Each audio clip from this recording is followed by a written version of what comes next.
भगवंताचे शब्द आमचे ऐकले चुलते श्री आणि अभिमन्यूने उत्तर दिलं, देवा शिवाजीराव शंकरराव मरण बेंद्रे काळ जवळ आलाय म्हणून मी यांचे त्याच्या आज करत नाही. वर्ष श्राद्ध मग निमित्त देवाने आम्ही विचारलं बघा बाळ, आणि कोरेगाव तो का रडतोय वर का इथे रडतोय आज आलेलो आहे. तेव्हा अभिमन्यूचे आणि शब्द किती सुंदर गोड आहेत. असं ऐका रे, इकडे पहा, इकडे पहा, ढवळे इकडे पहा, महाराज इकडे पहा. अभिमन्यूचे शब्द किती गोड कीर्तन आहेत. सेवा देवा चालू आहे. मरण जवळ आले म्हणून मी त्याच्या करता रडत नाही. मग मी का रडतोय? कारण माझा देह कुरुक्षेत्रावरती पडल्यानंतर कौरवांनी माझ्या युद्ध कौशल्यतेचं वर्णन केलं, पण शेवटी मात्र कौरवांच्या शेवटी तो जयद्रथ आला आणि माझ्या या शरीराची अवस्थेचा विचार न करता त्या अभिमन्यूने, त्या जयद्रथाने माझ्या पार्थिवाला लाथ मारली आणि हसत हसत निघून गेला. देवा, त्या जयद्रथाने माझा अपमान केला म्हणून मला वाईट वाटते. अभिमन्यूचे शब्द पिता अर्जुनाने ऐकले.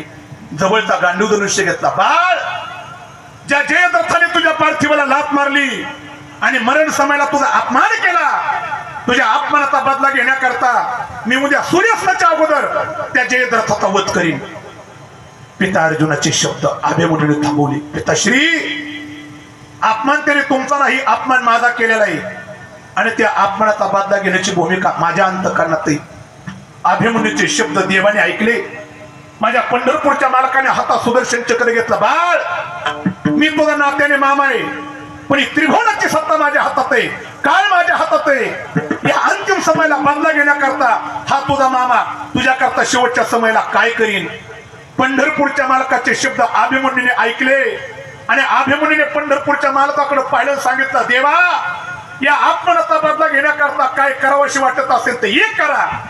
या अपमानाचा बदला घेण्याकरता देवा, मला फक्त 3.5 तासाचं आयुष्य द्या. किती मागितलं? किती मागितलं? जरा पुढं किती मागितलं? 3.5 तासाचं आयुष्य. कुणी मागितलं?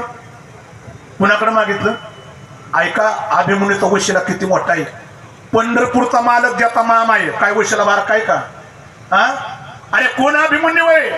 अरे अर्जुनासारखं ज्याचे वडील आहेत, किती मोठा वशिला आहे. अर्जुन कोण आहे? ज्याने गंधर्वाशी युद्ध केलेले आहे. अरे कोण अभिमन्यू आहे?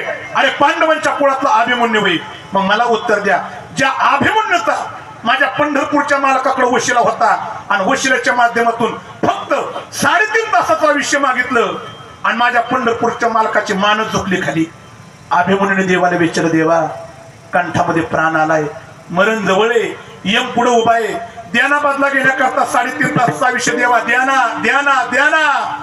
अभिमन्यूचे शब्द देवाने ऐकले. देवाने सांगितलं, बाळ, तुझा अंतिम काळ जवळ आलेला आहे आणि अंतिम समयाला तू माझ्याकडे रे 3.5 तासाचं आयुष्य लय मागितलं रे, लय मागितलं. अरे त्रिभुवनाची सत्ता माझ्या हातात आहे, त्रिभुवनाची सत्ता माझ्या हातात आहे, पण तुझ्या अंतिम समयाला तू माझ्याकडं 3.5 तासाचा आयुष्य लय मागितलं. या शेवटच्या घटकाला तू माझ्याकडं, इकडे पारे, तू माझ्याकडं एका क्षणाचं तरी आयुष्य मागितलं असतं तर ते आयुष्य देण्याची ताकद माझ्यामध्ये सुद्धा.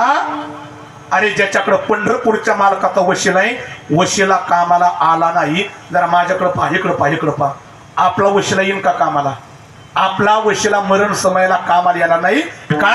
मृत्यू निश्चित आहे. का निश्चित आहे? महाराज म्हणतात, देह जाणारा देह जाईला, देह जाणारा देह जाईला, देह जाणारा देह जाईला, देह जाणारा देह जाईला.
त्या अर्थाने एक अत्यंत सुसंस्कारित आणि विचार संपन्न जीवन जगतात आणि समाजामध्ये मुलगा जर का विचार संपन्न सुसंस्कारित आणि समाजाकरता जीवन खर्चित करणारा मुलगा जन्माला आला की त्या मुलाकडे धन्यतेचं बोट टोकूबराई न करता महाराज म्हणतात धन्य माता पिता तयाची मग त्या अनुषंगाने आपण आणि शकुंतला या ठिकाणी त्यांच्या खऱ्या अर्थाने पत्नी मला वाटते की दोन्ही दाम्पत्य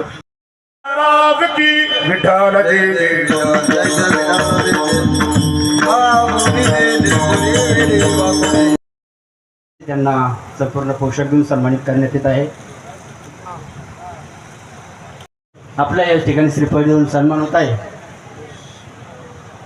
त्यांचा सन्मान घर आहे. आप्पा हे अतिशय सोजवळ असं व्यक्ती